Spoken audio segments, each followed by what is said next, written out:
Hey guys, wanted to go ahead and do a re-review of the Celest Pandamon 2.0. This was a request in the re-review request box. So yeah, we're almost done here. Yeah, I'm just basically going through a bunch of old IEMs, and it's been a hell of a time. It's really fun, and yeah. Okay, so before I go on further, I'm going to go ahead and put some notes on the screen. Please note that whatever is in the notes is a little bit different from what's in the video.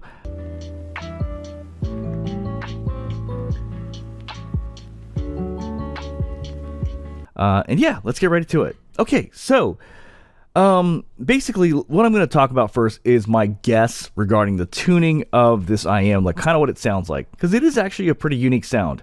Okay, so it's not a bright IEM, so I wouldn't put it in the bright box. It's not a neutral IEM for sure, so it's not neutral. I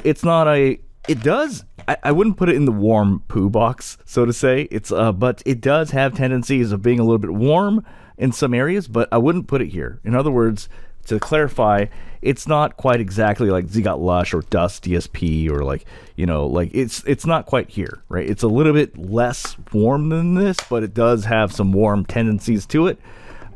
It's not, I would say, bright new meta, right? So I would say it's not in the area of like kind of like Kiwi or Astral or Tops Pro. It's not like, or like, it's not like this. These are like bright V-shaped and awesome bass.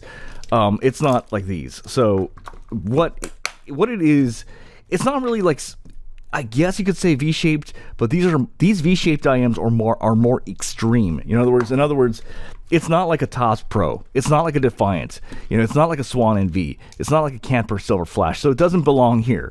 Well, that's a lot of categories we just cleared out. So it's in my coffee box. That's what I call it. The coffee box, I call it, it's like kind of like drops of warmth in it. So let's go over some examples of IEMs that I think are kind of, there's drops of warmth in them. So like Twister or Woodnote is kind of like that. I would say the Variations, the YU9Q, basically these IEMs are, in Twister or Woodnote, the Fossey IM4 is another one too. Also the Civica Q and the Daybreak. Basically, it's not, these IEMs don't sound super bright, but they don't sound neutral, but they don't like, but they have like a little bit of warmth in them, like drops of warmth in them. You know what I mean? And that's kind of how this sounds like to me. Okay, so this entire review is going to be done with the Kiwi Ears Flex ear tips. I no longer have the stock ear tips. I tossed them a long time ago, but I do recommend using the Kiwi Ears Flex ear tips. Now, interestingly enough, my old Kiwi Ears Flex had this gray foaming in here. I actually don't think you need to do that. I think the Kiwi Ears Flex is fine by itself. And I strongly recommend getting the Kiwi Ears Flex ear tips for these, because I know I sound like I keep vouching for them, but like, I mean, I don't work for them. I'm just saying it really does work with particular IEMs like this. So yeah, let's get going. So for bass, I'm going to go ahead and give this a grade of B. So the thing is, the bass sounds thumpy, not punchy. It doesn't have aggression and power, but it's basically thumpy is the best way I could describe the bass. So I would say basically I'd give it a B. In terms of the sub bass, to me it sounds somewhere between below correct and correct, even with Kiwi Ears Flex ear tips. So it's not really a sub bass beast. It's kind of somewhere around here. In terms of female vocals, I'm going to go ahead and give this a grade of A. Like, I mean, I was blown away. I'm like, holy crap, these are really, really good, considering I got this for $9, but not just for $9. I mean, I think in my old review, I was saying like these sound like $200 IEMs or something like that. And I can kind of see how he said that. You know why? Because, I mean, honestly, like, I think these vocals are just as good, if not better than I'm talking about female vocals, if not better than like Divine. You know what I mean? Like, or like basically on par or better than like Tantrum Origin at female vocals. It's like, it's really that good. Like, it is a very unique sound. They sound slightly higher pitched, but full at the same time. Like, I wrote in full caps. Whoa, she has full vocals. So the vocals definitely sound more full here. But they sound slightly higher pitched, so they sound slightly younger. Okay, for male vocals, I'm going to go and give this a grade of B.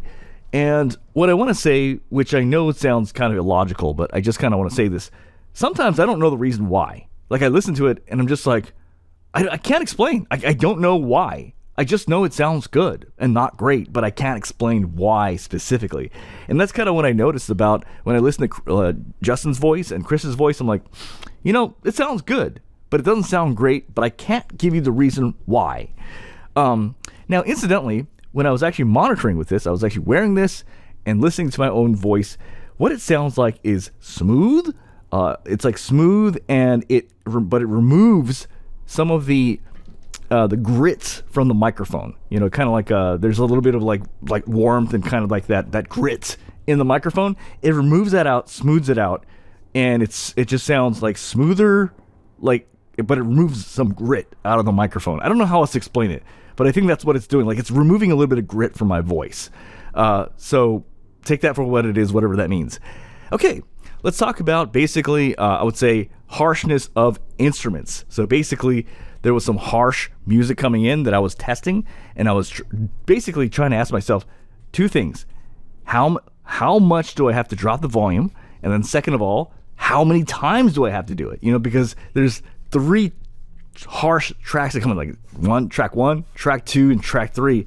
And I wanted to see, like, how many times do I have to drop the volume down and how much? Well, I didn't have to drop the volume at all. And I didn't have to change the volume at all. So this is handling instruments or harsh instruments very, very, very well, at least with the Kiwi Ears Flex ear tips. So there's that.